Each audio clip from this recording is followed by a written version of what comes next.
Good evening. This evening, in our White House press corps course, we are going to be lucky to have two people, one of whom has not yet come, but Don Gagne of National Public Radio, who was supposed to be here this evening, is on his way to New Hampshire to cover McCain's announcement for the presidency. And David Green, who covers the White House for NPR, is going to be with us after he files his story. And we have now Julie Mason, who has covered the White House for the Houston Chronicle, and she has a blog, Newswatch White House, and we're going to talk to her about all the different types of journalism that she has done. Welcome, Julie. Thank you. And what I'd like to start off with is our students are always interested in how you got the job you got. And where did you start out? Were you always interested in journalism? I was always interested. My mother always wanted to be a journalist, and she didn't have the chance because she was born in the 1920s. So when I was growing up, she always instilled in me this idea that journalism was a good job to do. So I came here to Washington to American University, and I got kicked out my sophomore year. My grade point average was like a .19 or something. It was ridiculous. And she was very angry, and she wanted me to come home. And I didn't want to go home. I wanted to stay here in Washington. So I ran around, found a part-time job at the Dallas Morning News, and convinced her that I should stay here and pursue, our dream. And so I did, and I stayed at the Morning News for 3 years. I started out just making coffee and answering phones. But at the end of 3 years, I was covering air safety. So they moved me to Dallas, and so that's how I got my start. One day, my bureau chief came to me and said, "Are you finished with school?" I said, "Yes, I am." And it's a terrible way to start your career, and I wouldn't recommend it to anyone. But really, in order to succeed, I had to fail in a colossal 19-year-old kind of way, and it really worked out.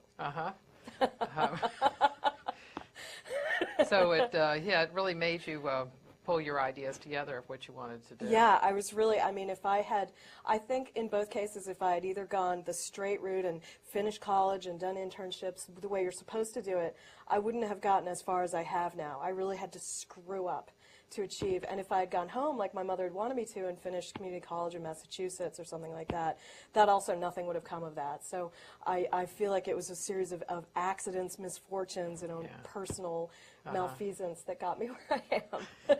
Yeah, luck tends to be something, and being at the right place at the right time. Grabbing opportunities, right. Definitely. That seems to be a thread through most of the people that we've talked to. Yeah. In the courses you had, did you take journalism courses? I did. Yeah. And so you knew what you were interested in. Yes. Yeah. Well, I'd come to Washington with that in mind. When did you start covering the White House? I was the #2 correspondent for the first term. I was the fill-in. There was a regular correspondent, Bennett Roth, from our paper. And he did it full-time, and then when there were trips or events that he didn't want to cover, I'd do it. I did most of his pool assignments in Crawford and things like that. So I really kind of got my feet wet in the second term, and then in the first term, and then when the second term came around, I was made the correspondent. So it's just been a few years. In looking at the beat, what do you think is a presidential story? A presidential story? Yeah. What do you think when you're thinking of what should be covered, and what you wanted to cover about the president? Oh, what I wanted to cover. I was interested in how he would lead. Obviously, I knew him when he was governor of Texas. I was a reporter in Austin when he was governor. So I was very interested in how he'd make that transition. And obviously, when the war came along, that became the big story. But I'm always interested in his interactions with other leaders because they're very fraught. And it's never smooth or easy for him. And so it was more a personal story. I mean, obviously, I'm interested in the big issues as well. But everyone covers the big issues. But I felt like coming from Texas and knowing him and his family and his friends, I had a certain perspective on who he was that had a different kind of edge. And what do you find?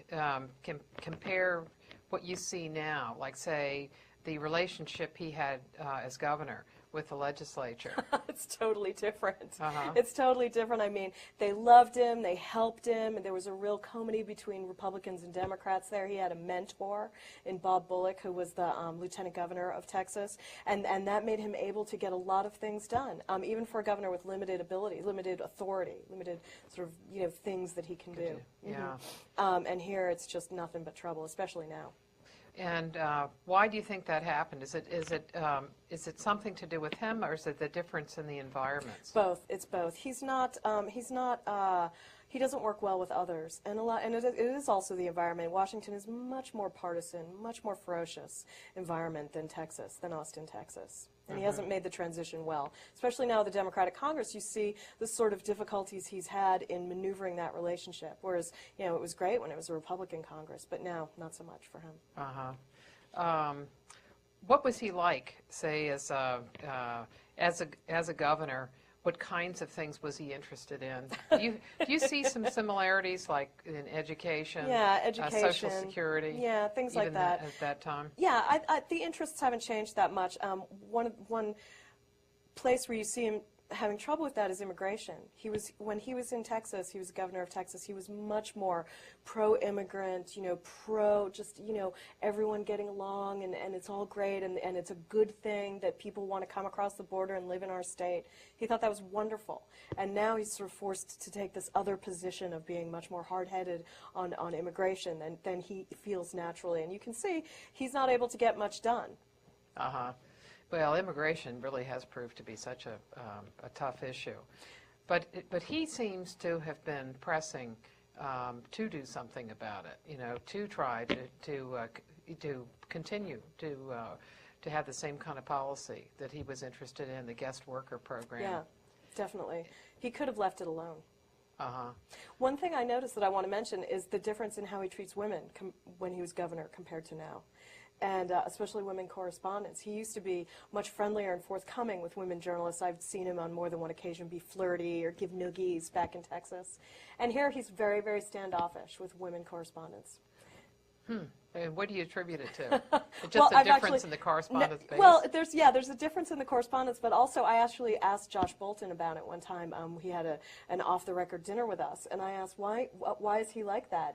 And Josh was saying that it's because the president is afraid that he's going to commit some horrible faux pas. That he's an earthy guy, he likes fart jokes, and he's afraid of offending, the sort of uptight feminist female correspondent that he finds here in Washington. Uh-huh. But I guess that's true about the relationship altogether with the press, that it's much more difficult. Well, yeah, but he had those same, you remember in the first term when he was giving out all those nicknames, and he had those great avuncular friendships with the male correspondents, and he never had that with women. It seemed to end pretty quickly, though. Yeah. I think it ended in about April, March or April of that year, because it didn't look good for anybody. It in a way, it wasn't a recognition of the place of both. When you report, when you're thinking of your job as a reporter, where does the public fit in? Oh, gosh. Well, my job as a reporter has changed materially since January.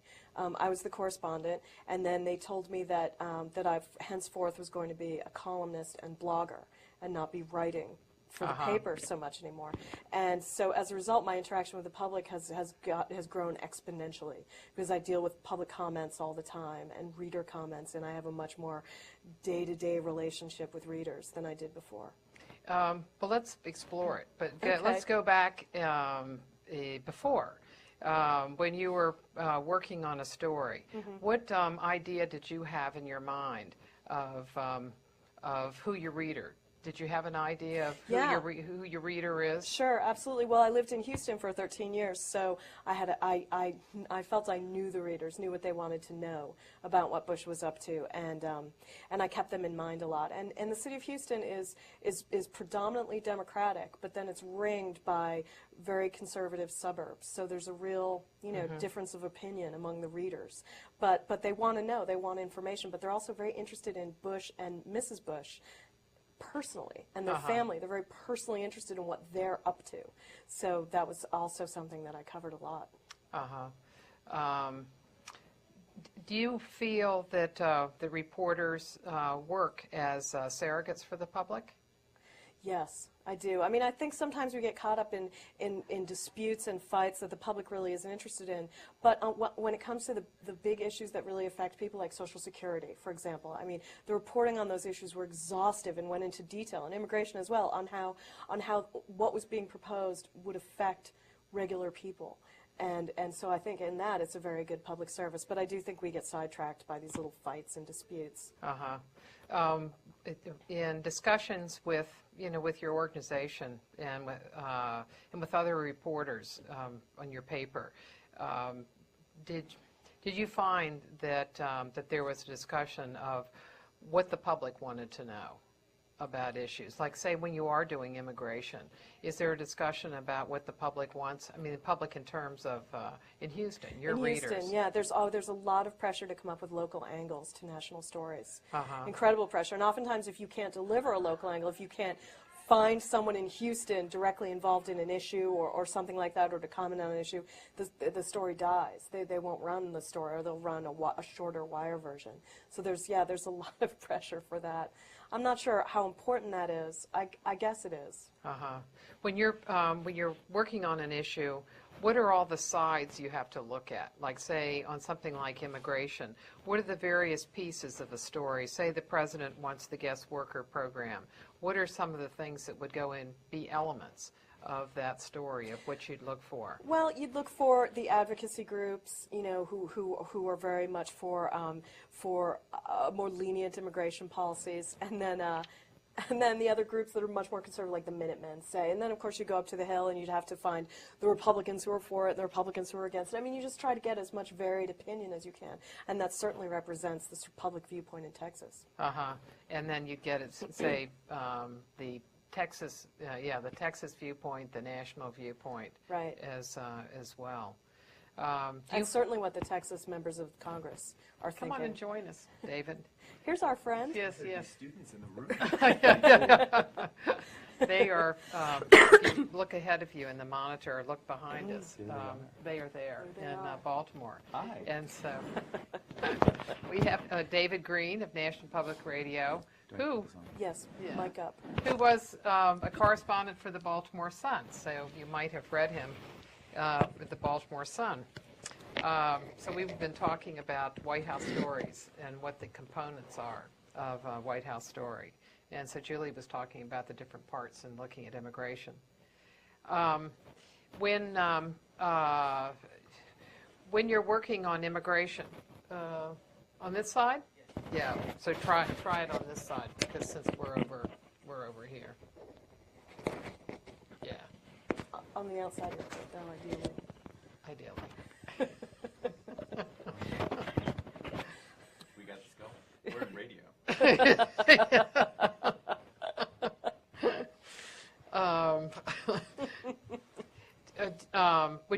Would they have you travel to events? Yes. I love that. And can you tell us about some of the border events that the president has had? Yeah, he does a lot on the border. He likes it down there. He likes the weather. But for one thing I would note is that he always wants the sun behind him. So the audiences always sit with the sun in their faces, and you see them just sweating and sort of falling asleep. But he always has to have the sun behind him when he does those events. It's very hot out there. But so he's not squinting. Yeah, so he's not squinting. Yeah, he doesn't want to be squinty in the picture. It's all about staging at these events, and he likes to try out the equipment, and he likes the scenes of him in a khaki shirt, in his boots out there with the border guards. It's a very masculine, manly image, and he loves those pictures. So the border events are very picture heavy. Not much in the way of new proposals, new policies, or anything like that. It's more like a very muscular photo op. Would it is it for television mostly? Yeah, it's mostly for television. Mm-hmm. And you all run pictures, so you would run pictures. Yeah, I do stories as well, sure, and I've done blog posts from his border events too. And you take pictures. Yeah, I do. I take a lot of my own sort of candid behind-the-scenes pictures. Do you find that, let's bring David in, because David, have you gone to any of these events? The Immigration? immigration? Yeah, I actually had a very memorable event. I don't know, you probably remember this, Julie. It was in Yuma, I think. Yeah, Yeah. it was. In Were we on that April? together? I think we were Yeah. on that. It was hot. It was so hot. It was so hot. And he, Did a lot of interviews. yeah, and he did that, all TV. And Yeah. then there was one time where we thought the event was over. He had given his speech, and they took the entire White House press pool somewhere and just planted us in the middle of the desert. And he went out and was getting some briefings, and all of a sudden they came running in with this amazing urgency. He said, "Press, press, run, run, run!" So we're literally like just bolting across the desert, all sweating all over the place. And we get to this spot where he's in a Border Patrol dune buggy. And just riding along, bouncing around, waving at the cameras. And it's great for a radio reporter because it makes fantastic radio. But those images were all over television. But that was so clearly, I think Julie's absolutely right. It was all about the images. Sweaty in a dune buggy, I'm the man. Yeah, and then like there were snakes, lots of snakes slithering around, and TV was getting those and everything else. He loves that. When you go to that kind of event, what are you looking for? It depends. I mean, if there's actual policy, that would be interesting. But with immigration, there what hasn't was been it? that much new. Yeah. It was some of the color. The fence stuff, was that, was a Not even that. fence? The fence was interesting, I think, at a later event closer to the midterm elections. But that was just, that actually might have been the trip where he talked about sending National Guard units to the border, That's which right, was yeah, a bit of news. But I remember that the stuff I was doing was trying the best I could to describe on radio what he looked like, waving at cameras and smiling, kind of goofy, on a dune buggy. It seems that immigration is an issue that they have tried about every different way you can to sell it. It's in every State of the Union address. I mean, at least the last 4 or 5, I think, right? And he just can't get it yet. Yeah, and it's been one that's been particularly tough for every president. It's not just for him. It's been very difficult. And a primetime address, I mean, you would know this Yeah. better than we do. That's a pretty big deal when a president decides to do Right. that and decide to do it on immigration, which is really, sticking his neck out. Yeah, but it doesn't seem to have gone very far. It seems to me in a lot of ways they helped fan the notion that this was a crisis. They got people very worried about this as a crisis and now have been unable to solve it. Whereas, 10 years ago or 5 years ago, if you asked people, is immigration a major issue? Well, you wouldn't have gotten the same numbers that you get now for their having, sort of created it. Well, but you also have just certain kinds of demographics about it. The people really fearing that they're losing their jobs. Like you look at around here, in Herndon, Virginia, all of the difficulty about the laborers, The day laborers, the day yeah. laborers, looking for jobs in the morning, and all the Minutemen response. Right, and that's everywhere now, response to it. including in Iowa and Nebraska. Yeah. What kind of stories have you been working on recently?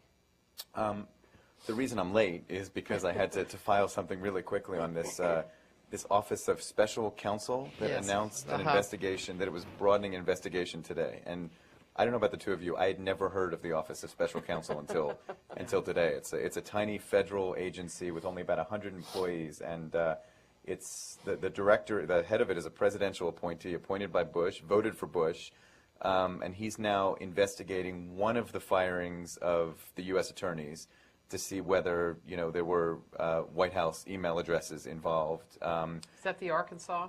I think it's New Mexico, Then- but it could broaden. It sounds like, and also looking at a PowerPoint presentation that happened earlier this year. One of the aides to Karl Rove talking to some government employees about 2008 political races, and it's all taking a look at whether they've violated the 1939 Hatch Act, which prohibits using government time, government money for political activities. So it doesn't appear. I have to look into it. It doesn't look like at first glance that they could actually enforce or prosecute anyone in the White House. But it's a big political embarrassment if this goes beyond Democrats looking at this, and now an independent agency and a political appointee from Bush actually studying this stuff.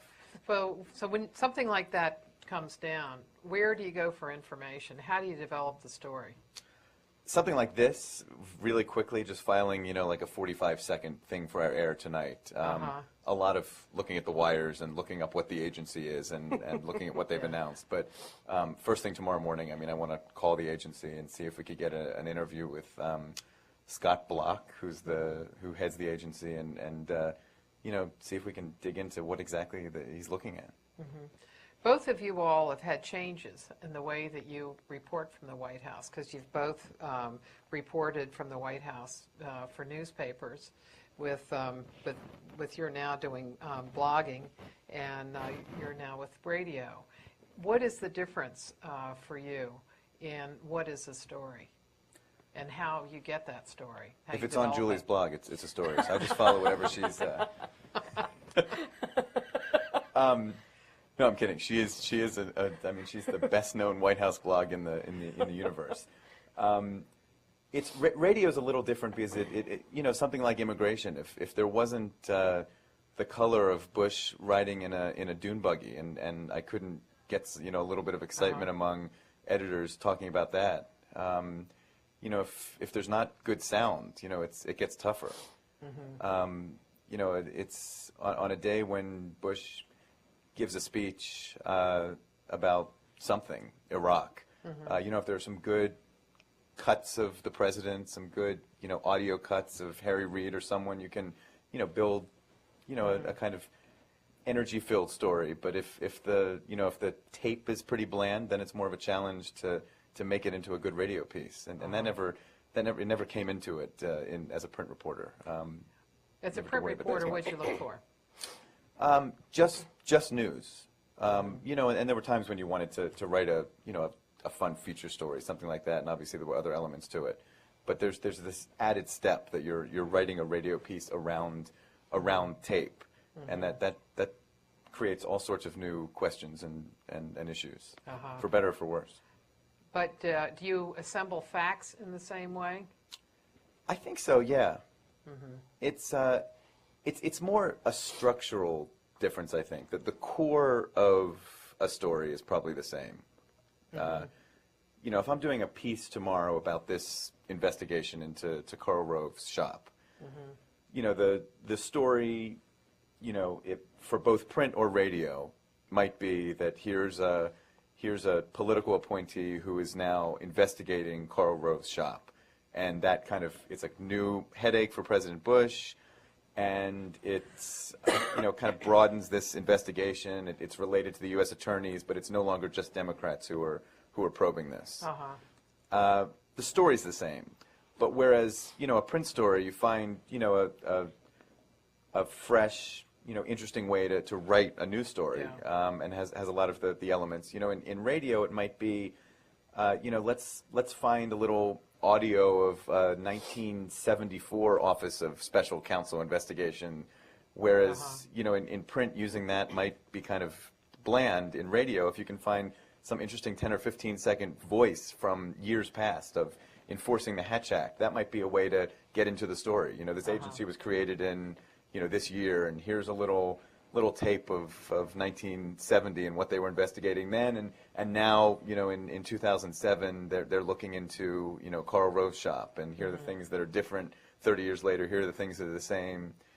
So the news is the same, but I think just the structure would be a little different. How many readers did you have when you were at the Sun? How many readers did you think of as having, and what did you see as your audience? I think the Sun circulation was in the 400,000 range, I think, maybe upper threes, 400,000. It's newspapers are changing. The laughter coming from over there. The mission of the Sun was that the Baltimore readers are very smart. They're very Washington savvy. They're close to the Beltway. They want Washington and political news, but they were not going to do the incremental stories that the Washington Post is going to do. So in a given week, it's if there's the U.S. Attorney's flap, we might not have done 4 or 5 stories during a week, but Baltimore readers are going to expect when they wake up Saturday or Sunday morning to have a solid, 30-inch analytical story about what's going on in Washington. So interested in Washington, knowledgeable about Washington, but not obsessed with Washington. I guess that's the way to put it. Yeah. Have you done much with the U.S. attorneys in the Houston Chronicle? Yeah. Well, yeah. The paper's been running a lot of wire stories about it because Gonzalez is from Houston. So there's a real interest there, and I've been covering it more journalistically on my blog than any other subject. More sort of standard journalism. Without, well, there's been humor and irreverence, but there's been also more journalism. Well, can you show us the blog and talk about the different types of stories that you do? Okay. Give us a sense of the range there. All right, let's look at it. I'll walk over here. Can you pull up the blog? Yes, we've got the blog. How cool is this? How cool is this? Yeah. Okay. Okay, so I'm having allergies, so bear with me. I'm sorry. Can you all Pardon see it my okay? phlegm. Okay, can you see it? All right, it's up. There it is. We can see it. Okay, all right. There it is. It's called Newswatch, White House. And they made me start it when I was on a trip to India with Bush last year. They just sent me the instructions by email and said, just shut up and do it. I didn't want to do it. I think reporters blogging is dumb. I still do kind of. But at the time, I was really dead set against it. I didn't want to do it. They made me do it. And then I started to like it. And I felt like, well, if I have to do this, I'm just going to make it as funny and as good as I can. And then after really less than a year of my doing it, they decided that I was going to do it full time. So now this is what I do. How many people view it? I get about between 30 and 60,000 hits a month, which isn't very good. It needs to go up more. I'm not even at Wonkette's level. And some of the other papers also have blogs, not really White House blogs, but other blogs, and they get about the same kind of traffic. So also, interestingly, my blog editor recently told me that when I post about Dana Perino, my blog hits go way up. People are in love with her and just want pictures of her and information about her and just her. So I do, like, every day I try to mention Dana. So do you have a combination of news from the White House, information on people? I do. Yeah, I do. Today, like this one we're looking at right now, this is like just your basic post, Cheney with a funny caption. It says, Cheney and his strange radiating halo call out Harry Reid's defeatism. And it's kind of irreverent, but I'm going to close this. And this, there's another one I wanted to show you, a post. I hope you can see this. It's called Stakeout. Can you see it? It's up there now. Yeah, okay.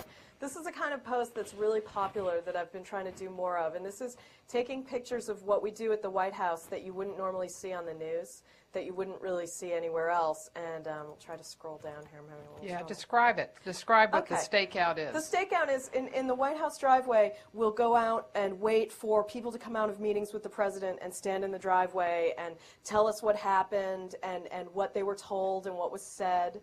And we spend a lot of time just standing around in the driveway, just kind of, making each other laugh and joking around.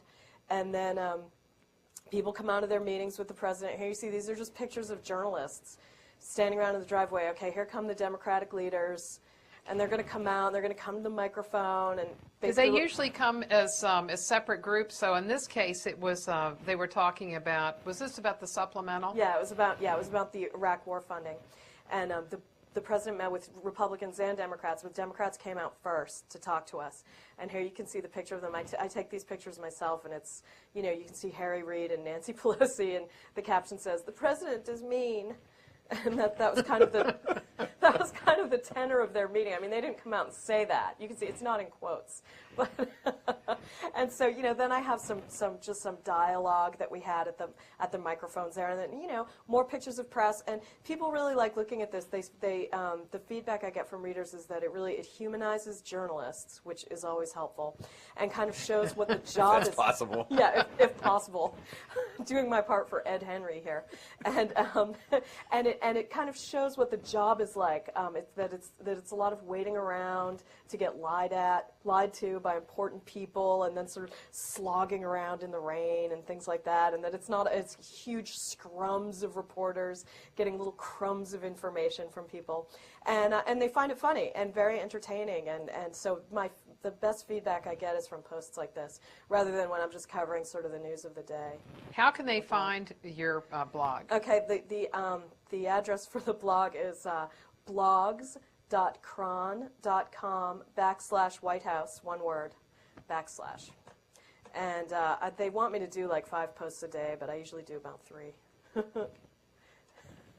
That seems like a lot. Yeah, it is a lot. It is a lot, especially these where I use my own pictures. When you were doing just the straight reporting for the newspaper, how many stories a day did you write? I do 1 story.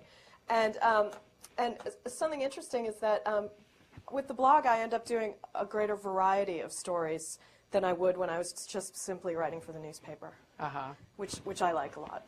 I end up doing blog posts and reporting on things that the paper wouldn't be interested in, that they wouldn't waste the print on. But there's an endless amount of space on the internet. When do you start your blog? So how many times a day? If you say you do 3, Yeah. is it on a regular kind of basis as far as time is concerned? I try to do it within like the workday. When I get up, I try to have one up pretty quick before I come into the office, come into the White House, just so people can start debating it and chewing on it and stuff. And then I come into the White House and I'll do a few, 1 or 2, and then maybe 1 when I get home. And our reports show most people read blogs between 4 and 5 p.m. At the end of their own work day. So that's also when I get the most traffic. So they don't do it while they're on the job? No, occasionally they do, but I find when I make inquiry that the people who are posting during the day either don't have jobs or work at home. But people in offices aren't really reading blogs. Just us, just David and I. David, how many stories do you do during an average day? It varies a lot, and different kinds of stories. Right. I mean, can you tell us what kinds you do? Sure. I mean, today was a fairly typical day. I did 5 news spots, and those are at the beginning of every hour on NPR. We have a newscast, and so they have a bunch of like little 1-minute news spots, and so I did 5 today. I guess 4 on Bush and Iraq, and 1 on the thing that we were talking about a minute ago. Yeah. But it really varies. I mean, there are 2 of us covering the White House, and so today my colleague, while I'm at the White House kind of covering the daily stuff, my colleague Don Gagne was was not on the air at all because he was getting ready to go to New Hampshire and catch up with John McCain. Yeah. And then he'll be doing a lot of stuff tomorrow. And if you're putting together like a 4 or 5 minute piece for one of our shows, you might do fewer of the news spots. But on a day at the White House, our newscast unit, they're people who just sit there like hungering for any news that you can give them. And the White House, anything is news from the White House to them. So on a day when I'm not doing a piece for one of our shows, they'll just, literally with their mouths open, I could give them anything, and they'll take anything I get. They're great. They're fantastic journalists, but their job is to just get the most recent up-to-date news on the air as quickly as possible. When that tree got hit by lightning on the White House lawn, was that news for you? I don't think so. I was in town for that. That I don't think. But I have to say, trying to get a gauge. As funny as it is, they are very good at judging. I mean, like the Indianapolis Colts, which I thought was kind of newsy since I'm a huge football fan. Yesterday, they were like, yeah, interesting. No. But also, Martha had asked about your audience before, and so it was like 400,000. But you know what your audience is now? Yes. What's your audience now? It varies. It depends on what time. If you're doing a news spot that airs at 11 o'clock at night, it might be, 200,000-300,000 people listening to NPR. But during the big show times, like Morning Edition and All Things Considered, I think it's in the 24 4, million. 5, 6 million range, maybe at a given moment. But it's like something like 24, 25 million, I think, during a week listening to NPR at some point. So when you're preparing stories, you're thinking of a national audience. Yeah. Are there any times when you do stories for particular stations? Not usually pieces, but I might go on one of our member stations. If like today, WNYC, our member station in New York, called to ask. They thought that I was traveling with the president in New York, and they called to ask if I could do what, in radio terms, and these are the terms that I never knew as a print reporter, if I could do a debrief. Which means them calling me, sticking me on the air, and saying like, so here's White House correspondent David Green traveling with the president. What did he say in New York? What was the school that he visited? What was his message?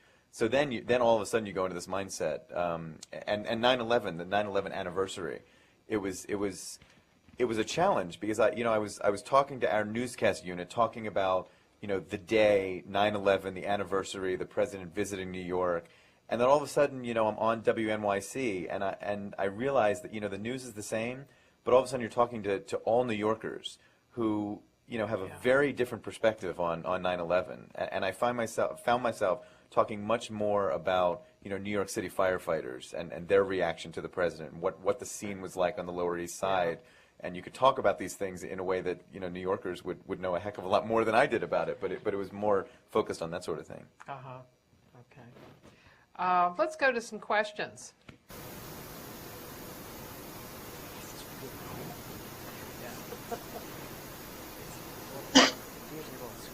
You all have some questions there?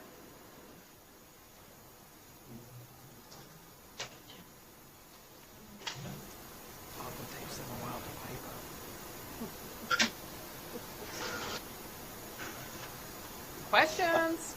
Question about you write a blog, but do you read any blogs? That's a question to both of you. Yeah, that's an interesting question. I read a lot of blogs, but I don't read media criticism blogs, and because I just can't stand it. And I don't read a lot of the political blogs that are very popular, like Daily Cause and things like that. I just don't read them. I read Fishbowl DC, and I read the other news organization blogs.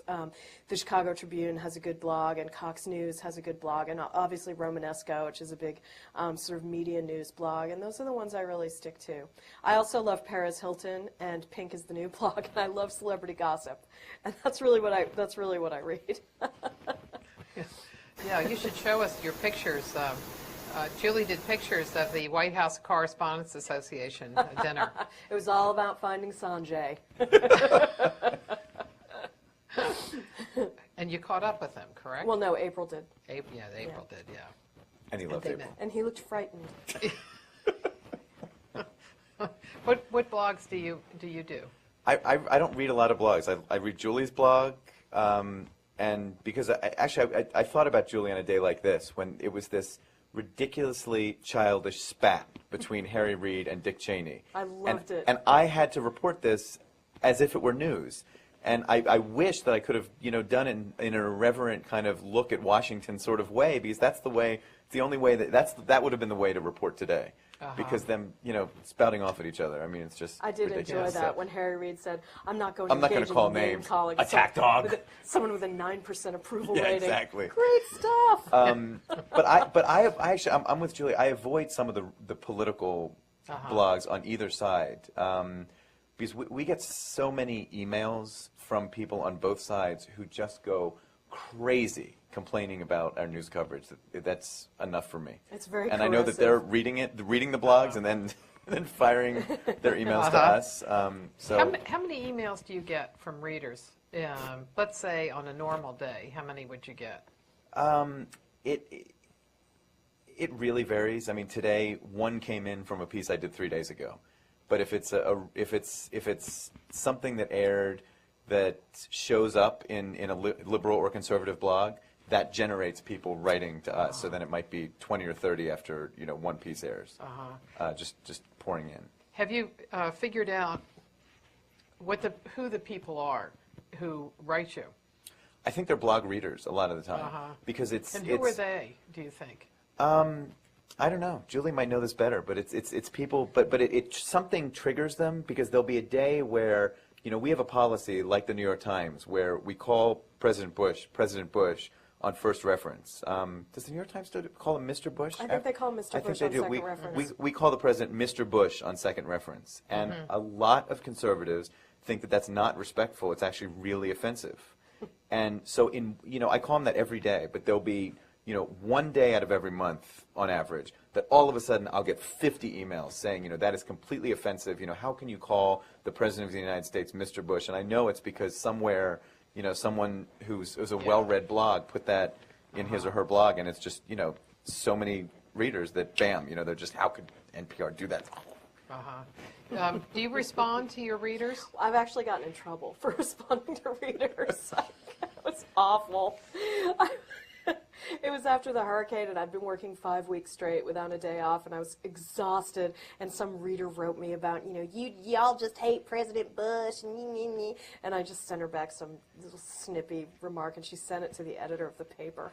I got in quite a lot of trouble. So now my policy is, if someone writes me a nice note, I say thank you very much, which is very infrequent. And usually when I get hate mail, I just read it and delete it.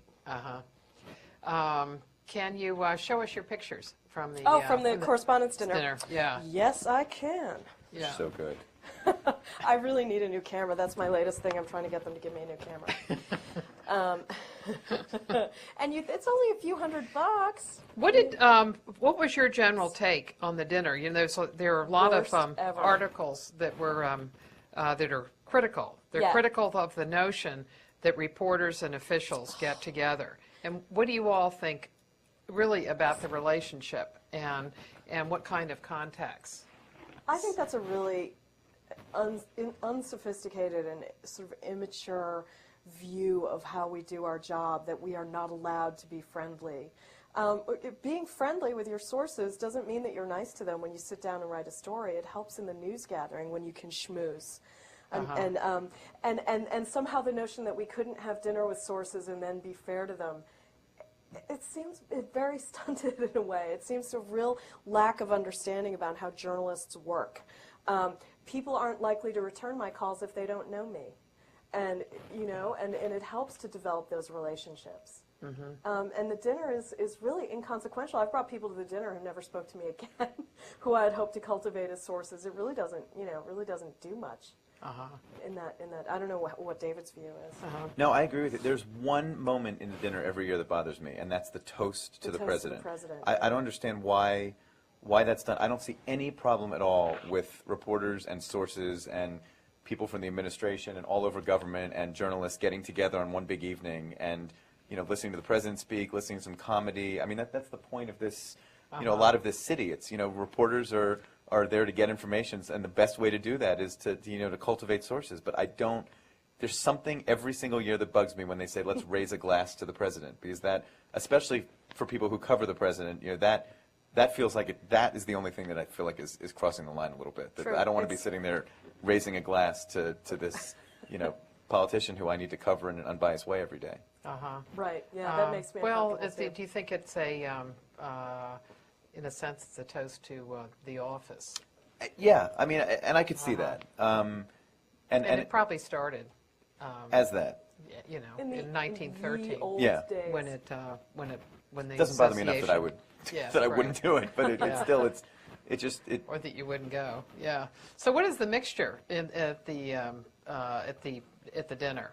The mixture of things. It's thousands and thousands of people, and it's too many celebrities, and there's 150 or 200 actual White House correspondents, and lots of sources and news executives and things like that. And every year it's a big deal. It's a fundraiser for journalism scholarships, which is terrific, and we're able to, the association is able to charge their usurious prices for tickets because the president goes every year, because we get all these celebrities. We certainly couldn't pay charge those rates for anything less. But so people show up, and here's some pictures. Here's Apollo Ono, who was there. It's kind of a blurry picture. This is what the outdoor terrace looks like when everyone's sort of hanging around beforehand. Everyone was looking for Sanjaya. I wonder why. Yeah, there's a little picture of me getting kissed by Dana Milbank of the Washington Post, who I have a little bit of a crush on. For purposes of full disclosure. Yes, I mean, let's just put it out there. And and I'd gotten a fake tan, but it does look like I was deeply flushed.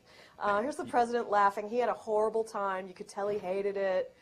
It was just a miserable evening for him. I'd heard he tried to get out of it because using Yeah, right. using for Virginia Tech as an excuse. Yeah. These are just pictures of reporters at the dinner. You know, most of the photos you see of the dinner are all of the celebrities there. So I kind of tried to take pictures of just regular people who cover the White House. Uh-huh. We'll- Yeah, we'll- at one point, Steve Scully, who was president of the association, asked White House correspondents to stand up, people who regularly covered the White House, Yeah, we which were is the few first and far time between. I think that that's been done. But It's one of the true. things that struck you right off was how few people there were. Yeah, and we really in that. feel like third-class large- citizens that are. I didn't get invited to any after parties, and I actually cover the White House. You know, it was all these A-listers, and I'm Yeah. D-listed. It's the people out of town that seem Yeah, to it was be the out-of-town people, and to be the focus. yeah, they really are, and it's too bad. I mean, the White House Press Photographers Association has a great party every year, and it's just them and their editors, and it's very intimate and, you know, drunken. But it's just it's a much better event than our event. There's Karl Rove. I mean, I'm sure a lot of you heard about how he got attacked by Sheryl Crow at the dinner, and it's all the rage. Yeah, I don't want Terry Hatcher there next year. No, we don't need Terry Yeah, Hatcher. absolutely All right, not. I'm just gonna scroll down and find April and Sanjaya. Yeah, there's Rich Little, who was the entertainment. He was awful, but his only funny joke was he was doing an impression of Nixon, and he was like waggling his face, and he said, "I'm having a jowl movement." That's like the only laugh. There's Condi Rice. Yeah, okay, all right, we're looking for April. Yeah, they talked to April. They talked to April. Okay, Yeah, so you know and- April. And Suzanne Malveaux and Bill Plant. Oh yeah. There's And Katie Ann Couric Compton. showing Oh, little you got, cleavage. Tom that is a DeFrank. group. Yeah. Okay, there's Yeah. April and Sanjaya.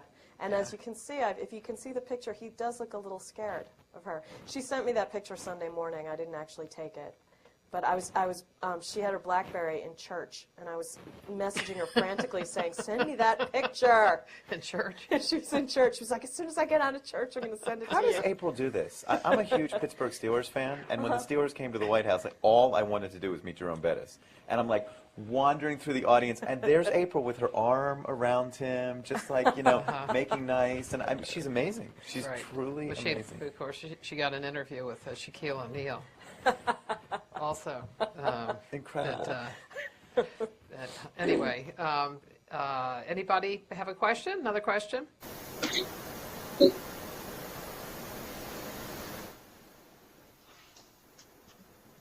Next one up. My question is for Mr. Green. Can you tell us a little bit about how the pace of the news differs in radio than working for a paper like The Sun? About the White House specifically, or in general? Well, in general, you mentioned that on NPR you do a spot, there's a new spot every hour for about 5 minutes. So does that put a little bit more pressure on you to come up with stories? Yeah, I think the pace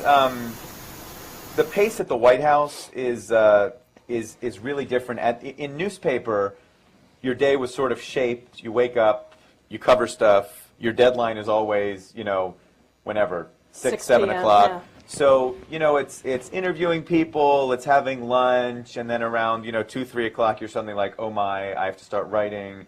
At 4 o'clock, you're like, oh my, I haven't started writing. And then at 6 o'clock, your editors are bothering you to get something in. In radio, I would say the stress is more evenly distributed with little pockets of it. Like, I might come in at 9:30 in the morning, and they might decide that they want me, to go on our morning show, morning edition at 10:15, right after the president says something. So all of a sudden, it's 15 minutes of getting ready and deciding what in the world I'm going to say, and jumping on the air, and then it's an hour of breathing again, and then there might be another pocket of stress leading up to doing a piece for our show, All Things Considered, in the afternoon, and then it's calm again. So it's a little different. But in general, a lot of it's the same. I was in Blacksburg, kind of taken off the White House beat all last week, and I was talking to a lot of print reporters who were down there, and it was similar. It depended on whether you were doing a story that was on deadline, if you had a couple days to think about it, and it varied depending on what sort of story you were doing. And I think that's the same in radio and print. When you went there, how did the stories develop? What did they want you to do? And what kinds of stories did they want? It was all different kinds of stories. I mean, they needed people, especially in the first couple of days, to be on the air every hour, with the update on the investigation.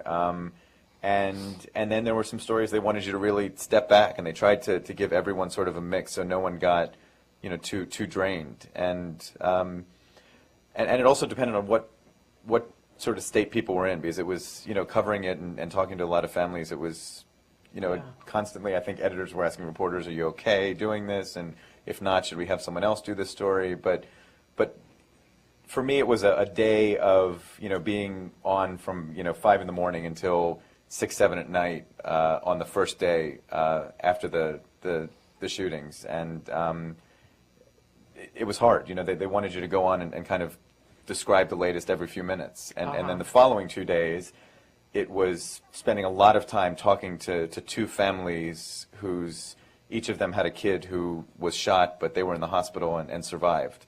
And that had its own challenges, but it wasn't as much the stress of getting on air. It was spending 2 days really getting to know these people and these families, and then putting together longer term piece. Can I ask something about that? Was doing that exhilarating after the sort of scripted stuff we covered at the White House? Was that just? I mean, you said it was exhausting, but is it also great? It was. It was.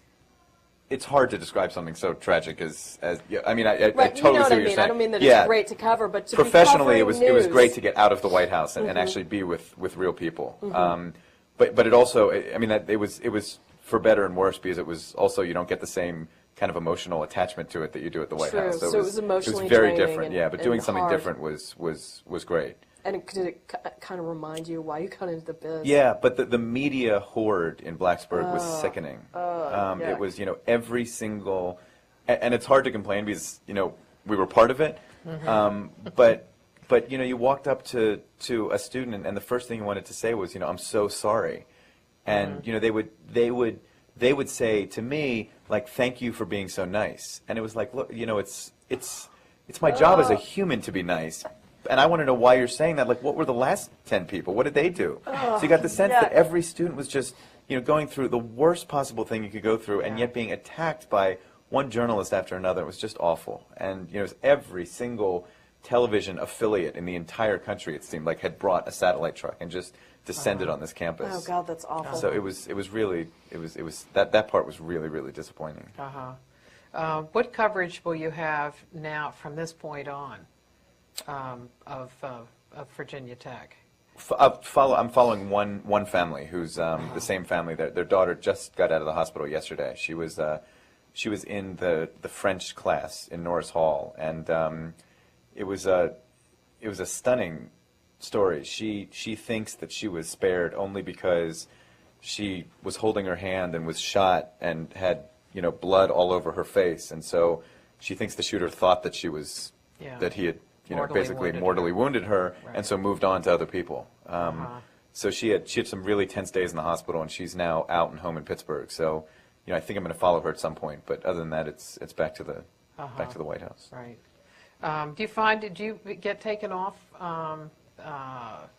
Well, not frequently, but occasionally, do you get taken off to do other kinds of stories? More for the political campaign. Don and I are finding now that one of us is at the White House in a given week, and the other one is doing a political story. I see. But this was doing something very unrelated. Great. I think they were just looking for Yeah, 'cause for you're so hands close. to. Yeah, I mean, it Yeah. was just finding people in the newsroom and getting them to Blacksburg as quickly as possible. Do you find that the White House is it winding down? Do you see the administration winding down? Oh yeah. Yeah, and there's And so how do you little see it? interest at my paper for White House news. They just Mm-hmm. they don't care. They don't think the readers care. There's not that appetite. It sort of becomes old hat. Are they interested in the campaign? Are readers interested in viewers, listeners interested in the campaign? It's a weird time because I think news organizations are interested in the campaign because it's a new, fresh thing, and I would say listeners are more interested in that than your given day at the White House right now. But I think it's a weird time because White House coverage is kind of winding down, and at the same time, the Democrats haven't made any sort of compelling storyline to interest people. After the midterms, I mean, I think a lot of listeners view the debates between the Democrats and President Bush over Iraq as getting old, and meanwhile, I think they think the campaign is happening too early. Yeah, it's a little flat right now. Another question? Quite ask, is this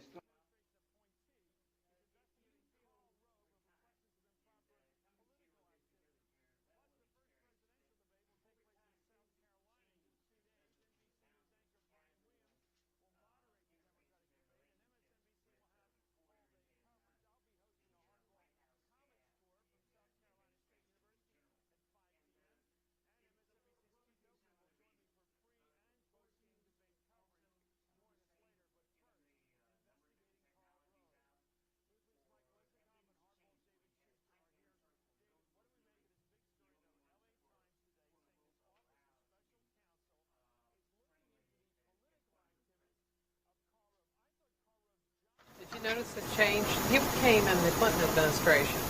No, I started with Bush, so I couldn't compare.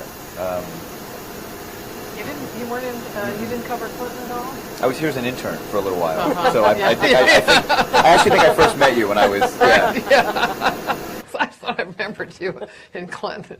Well. But compared to the stories about a lot of the going out for drinks and so forth with White House officials, it seems like there's a lot less of that. Yeah. Now. Yeah, certainly in the first term they were a lot more closed up. Now you can sort of see administration officials out a little bit more with reporters, but Why do you think that that they've loosened up? I mean, there are several ways in which you can see some loosening in the White House. The president has gone to more events where an audience was not a hand-picked audience and where he's taken questions. You find him doing more solo press conferences.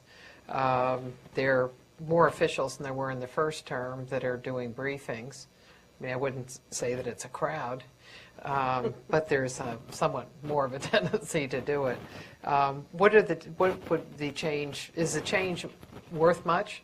And if so, why has it come about?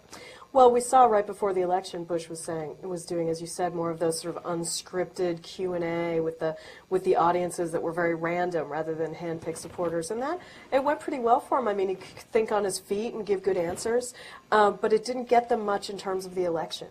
It didn't really, and so they've stopped doing that lately. I haven't seen since the election. We haven't had any of those, and I don't think the administration officials are any more accessible. I think when they're having a bad day and things aren't going their way, they become very hostile and they don't return calls. But they sort of loosen up a little bit when they think they're starting to earn some points.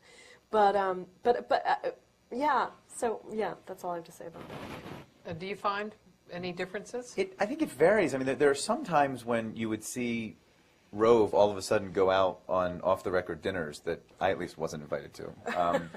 But you would find out about them at times when he was in real legal trouble, and you would get the sense like maybe all of a sudden he's realizing, gosh, maybe I could make a difference by kind of giving my side of the story to people. Mm-hmm. Not that it would help him at all, but then the president had a number of off-the-record sessions with reporters, and it seemed to be part of a strategy at a time where they decided that it's been a lot of negative news coverage, and let's at least try to humanize him.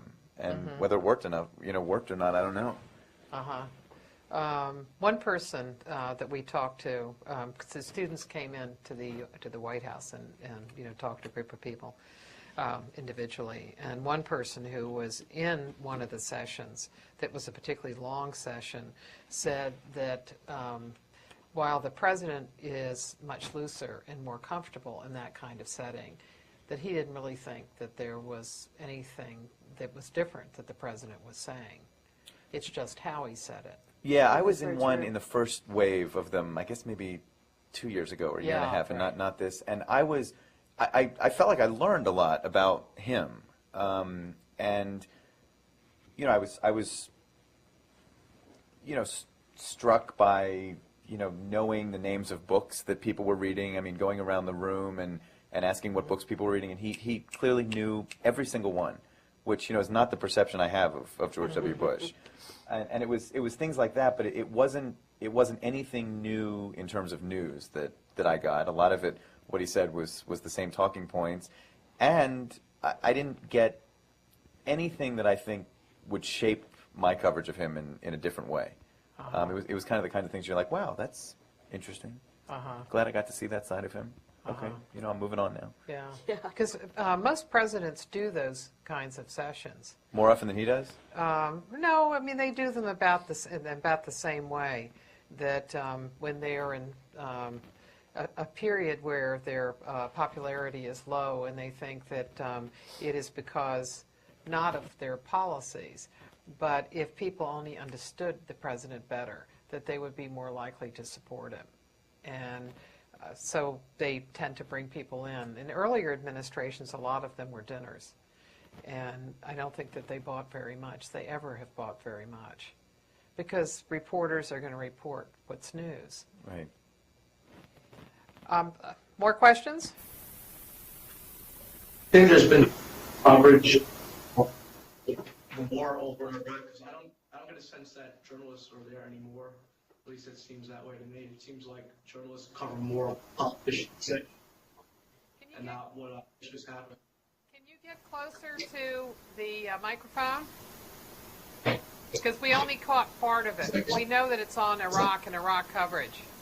Do you think journalists have much on what politicians?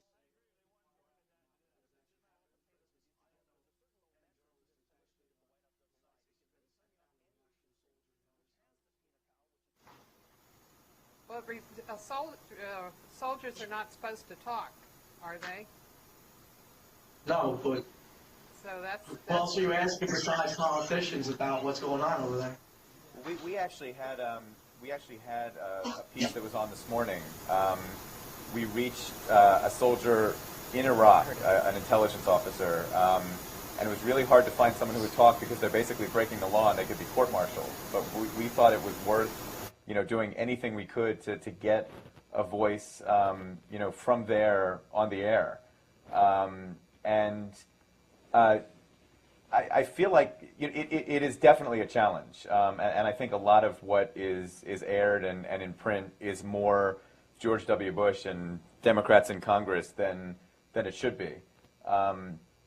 But at the same time, I mean, I think there's a good mix of stories about military communities, about what Americans think about the war, interviewing as many Iraqis as news organizations possibly can in the climate over there.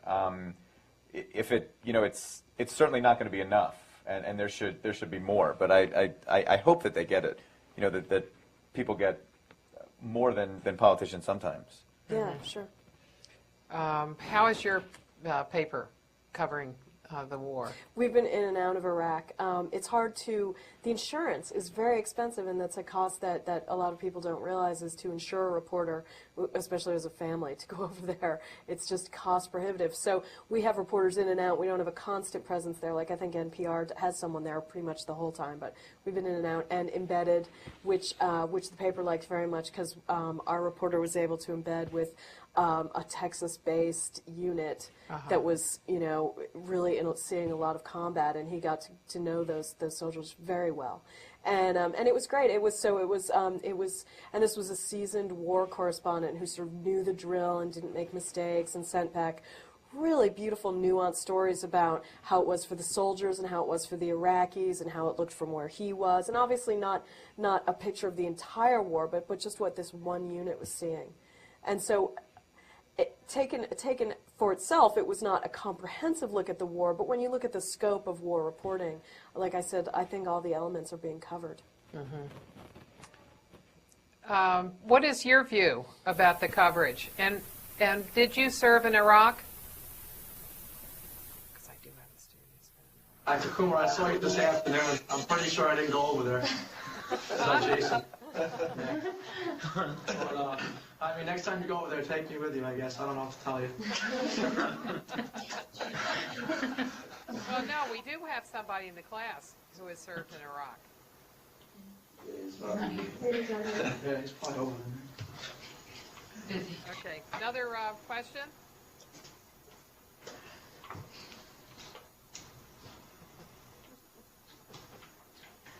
It's hard to know, who's asking the questions. Come on, come up with another one. Who would you describe the audience that listens to NPR and then the audience that reads the Houston Chronicle? Who are your readers and who are you aiming your stories at? Well, I'll go first. My readers, I think, tend to be a lot of people. Well, I know the White House staff reads my blog, and I know that White House reporters all read my blog. I try to keep Texans in mind when I'm writing it, but since it's on the internet, everyone can read it, and I have a regular reader in Germany who's a big George Bush fan, and I have lots of readers who hate the media, but can't get enough of reading a newspaper blog about the White House. And so it's really disparate. It's all over the place, and it's very varied. But I will say that the comments I get generally run according to public opinion about the president. Right now it's about 70% of them hate Bush and about 30% love him. And that's pretty much what the polls show, which is interesting. We actually, I was surprised when I came to NPR 2 years ago that the breakdown of our listeners, if you poll them, is a third of them identify themselves as liberal, a third of them identify themselves as conservative, and a third of them somewhere in the middle, which stunned me given the, you know, the view of NPR sometimes. But the biggest thing you can say about our listeners is they're usually in cars. And that's often what I'll be thinking about. I mean, I listen to NPR, I listen to Morning Edition, our morning program, when I was waking up. So when I'm, you know, have a morning piece on, I'm trying to think about people who are kind of groggy and who might only hear like 2/3 of the piece, who are just waking up in the morning. They don't want to hear something that's like really loaded with, you know, tough stuff to understand. I mean, they would want something, you know, a little easier to kind of start their day. And then I imagine our listeners in the afternoon, on All Things Considered, at, you know, 5:30, sitting in a traffic jam, and, you know, having spent a day kind of knowing what's going on and wanting to know the news of the day, maybe something that is a little, you know, denser, but something that's not going to make them fall asleep while they're driving.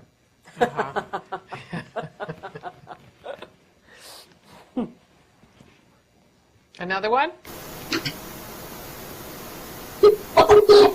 Entire White House, because news is so coming from one way. People like Helen Thomas are more exceptions to the norm than the rule. Where do you guys see yourselves careers moving on? Would you like to stay at the White House or try and get your feet wet in something else? Yeah, that's a tough one.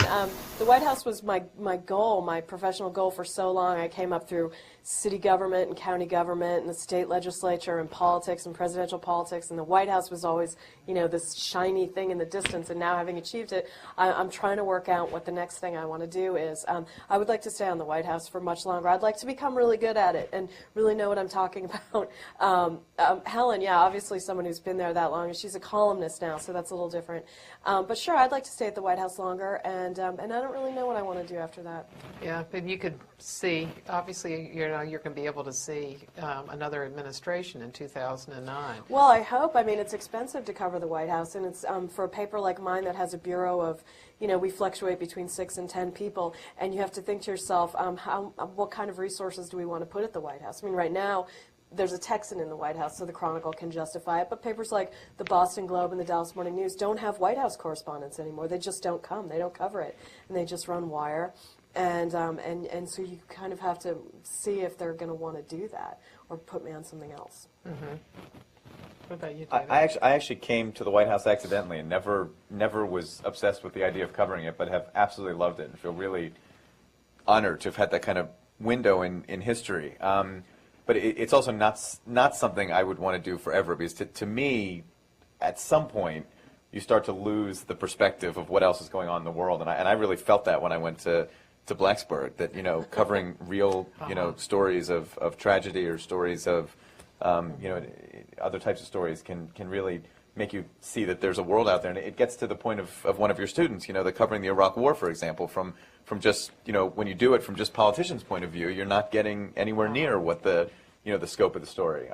So it's fantastic, but I would love to, you know, I'd love to go abroad and be in one of our foreign bureaus at some point in the future. And I think being somewhere in the country, you know, Chicago, Boston, and, you know, covering kind of a region of the country and telling interesting stories would be a lot of fun. But for now, the White House is fascinating. That does sound fun. I want to do that.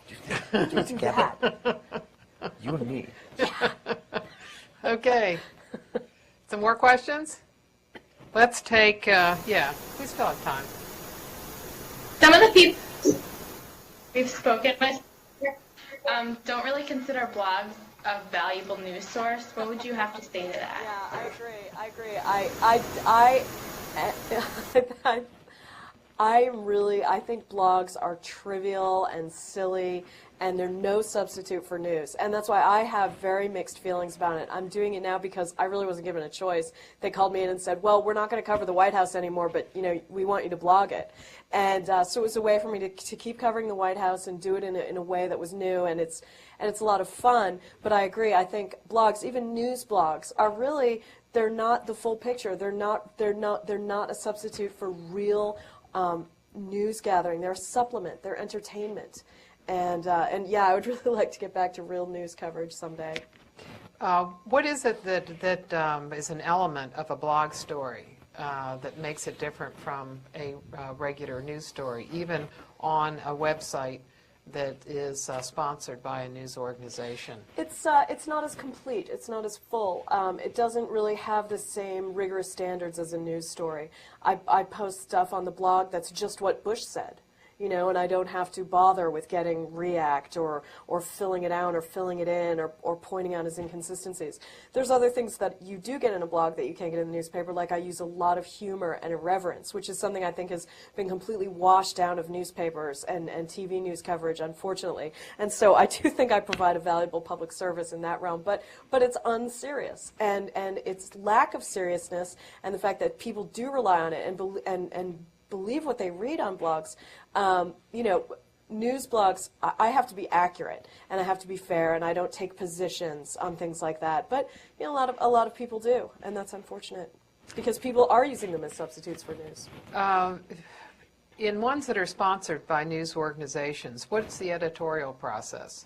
Well, it varies. For example, I have an editor. All my blog posts go through editors who read for content and spelling, and they've saved me, just like newspaper editors used to. But I know, for example, Cox News and Chicago Tribune, they don't go through editors. They just post, the reporter writes it, and it goes right up on the web, and there's none of that filtering process. And I know those reporters have said that they would like to have more editing on the blog than they get. Mm-hmm. But there's some phenomenon going on. I mean, when I do pieces, the 10 pieces that I do about the news of Bush's day, don't get, we track our emails at NPR, emailed stories. I mean, they're like, they don't even register.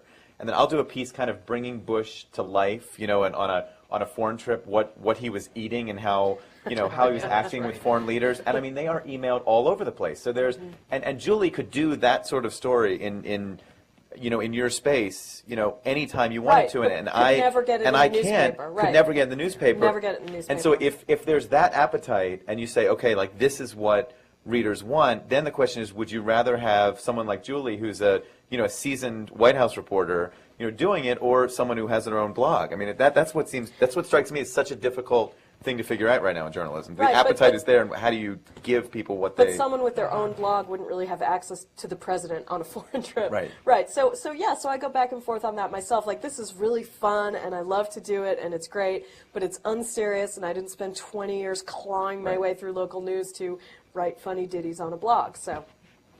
No. That story, was that from Mexico, where the president was eating a lot. Yeah, Eating a throughout lot. Latin America. Yeah. I remember that piece. Do you have some more?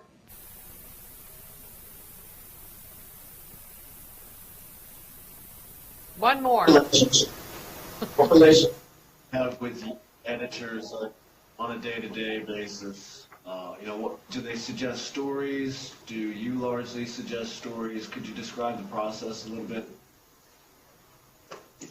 Yeah, that relationship is so key to journalism. I think Julie would agree. I mean, that can, the difference between a happy and an unhappy journalist, I think, can often come down to the relationship with your editor. And I'm so lucky right now because I have someone whose judgment I really believe in, who I can call, early in the day and kind of say, this is news, this isn't news. And if he disagrees, I trust him. We can have that conversation, early on. And to get to one of your questions, it varies a lot. I mean, I might spot something and call my editor earlier in the day and say, I really feel like this could be a neat story. And he'll often trust me and say, go for it, or he might call me and say, we really want to pour attention into this and get a piece on the air. But that relationship is so critical. I mean, I remember, getting an email at 11 o'clock at night a week or two ago about, from one of our top people at NPR about, a story that they saw on the New York Times website.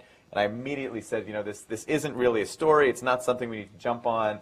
And my editor just jumped in with an email, right away saying, like, I agree, period. And it's like, that's the moment when you, like, celebrate a good editor. So there's no real structure to it, but it's conversations that happen, all during the day. And you want to have someone who you really, trust their judgment and know that they're looking out for you, which is a huge thing. Mm-hmm. And you. Oh, me, yeah, I'm largely unsupervised. I come up with all my own ideas. And, I mean, I'm edited. My words are edited, and sometimes they'll suggest something, but they really just kind of, they feel like I know what I'm doing. I'm the one who's here. I know what's going on. So every now and then something will come over the trans. I'm like, do you think this might be something? But most of the time it's just I come up with it. And yeah, I agree. The relationship with an editor is so key. How do you all prepare for your day? What do you read? And what do you listen to and what do you watch when you get up in the morning? Well, I start with NPR. I get so many ideas off NPR.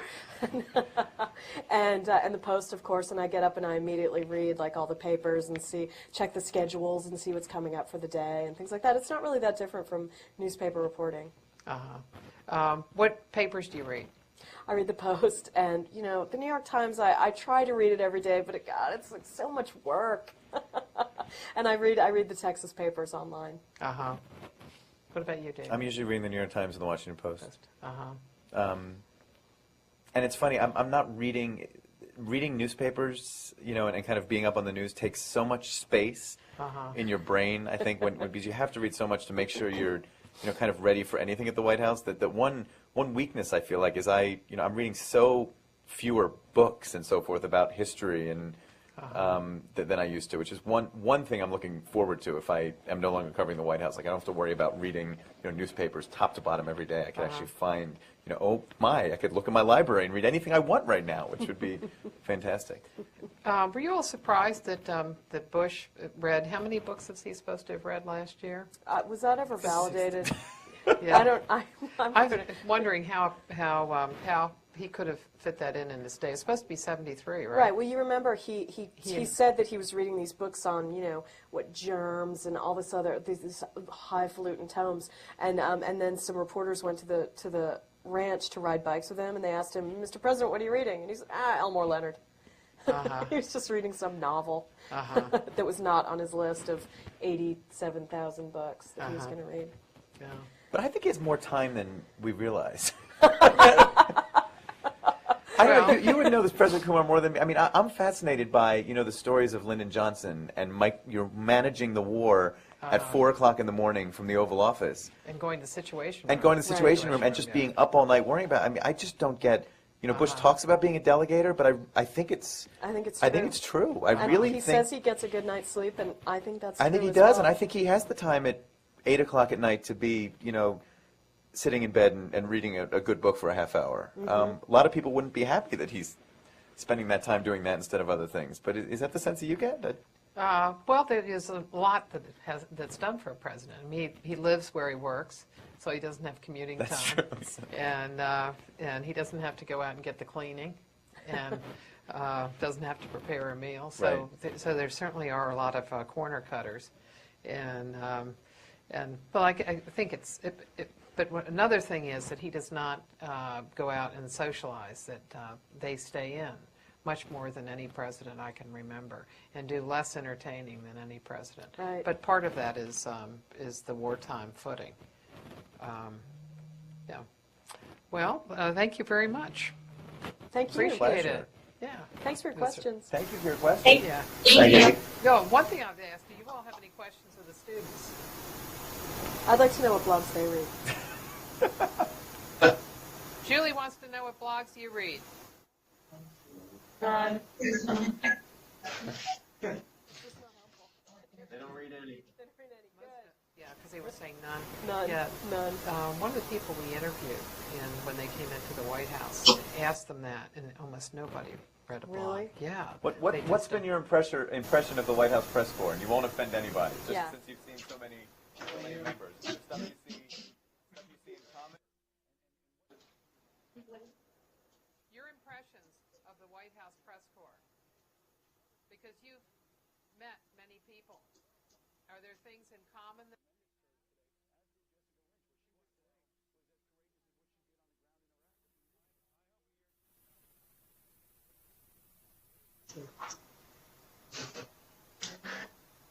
Okay, who wants to take that?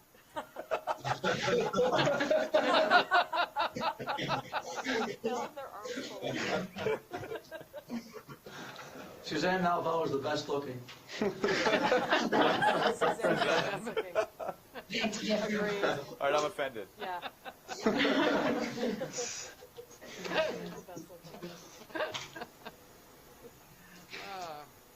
Okay. All righty. All right, thanks. Good night.